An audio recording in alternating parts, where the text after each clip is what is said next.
ndakenguruka cyane kubona batoye atletisme ngo aba ariyo bashira imbere na cyane mu gutsimbataza imigenderanire iri hagati y'u Burundi na Nigeria. Nkuko mubizi, sport ni ikintu gikomeye cyane mu guhuza abantu batavuga rumwe, abantu batemera gusenga kumwe, abantu badasangiye urukoba, abantu badasangiye n'ivyiyumviro, abakuru, abato, abakene n'abatunzi. Sport irabahuza. Rero kuba yatoye atletisme kugira ngo ibe akarorero kerekana imigenderanire iri hagati y'u Burundi na Nigeria, kabuserukizi ya Federation d'Athlétisme y'u Burundi, jewe sindoreka kwishima.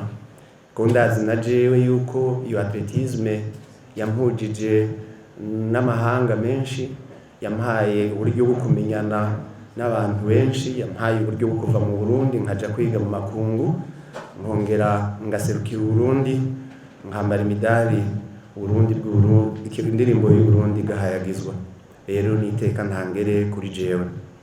Hanyuma rero nashaka kumushimira kandi kubona iri tariki ya mbere y'ukwezi kw'icumi ariyo yatoye, kandi iyo tariki ngene igahurirana nuko Nigeria izobihimbaza umunsi mukuru wo kwikukira, kugira ngo rero atletisme aba ariyo atora kugira ngo twifatikanye nawo kuri uyu munsi n'akaneza ntangere. Hanyuma mwavuze n'ikindi ngo cerekeye distance, twabivuze ni bizoba ari ibirometero 10 n'inusu, 10 km 500 metres. Hama mwabajije itinéraire, tuzova imbere ya stade Intwari, hanyuma tugende kuri avenue de la Gérère, hama dushike kuri Mwezi Gisabo ex 28 Novembre, bace baduga bagende gushika kuri Pont Ntahangwa, bace bakata gauche kuri rya bakunda kwita avenue de la Mort, bagende gushika kuri Peuple Murundi, bashitse kuri Peuple Murundi bace bakata gauche, hama bace badugira imbere ya face à face, baduge gushika bace imbere ya OTB, hama bace bakata nyene ajya baharereye, hama bagire tour ya stade, bace bashikira imbere ya tribune d'honneur, ce qui va faire 10 km 5. Hanyuma mwavuze uburyo bw'ingene abantu biyandikisha ko yuko ngo hariho abantu batazobimenya canke ngo uburyo ngo buragoye.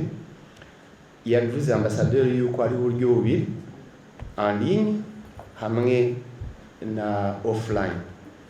Aba offline, je ndi président wa Federation d'Athlétisme, nta munonotsi ngaha mu Burundi jewe ntazi iyari. Navuze muti nkabankaza myampi ingene baje bava kure, nuko warondeye umuhoro kure uri mu kwaha, naje niko vyagenze.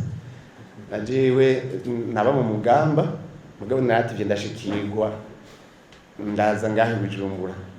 Rero ndimugira ingorane muri Federation d'Athlétisme iraserukiye mu ntara zose. Mu ntara zose hariyo président wa association, hariyo un comité technique, hariyo un DTN. Donc azi abathlete aho bari hose kuri zone, muri commune, muri province. Ndetse ndafise n'abachef de la région. Le Burundi, je l'ai divisé en 4 régions: région du sud, du nord, de l'est et de l'ouest. Donc aho onye nta ngorane ihari kuvyerekeye recrutement.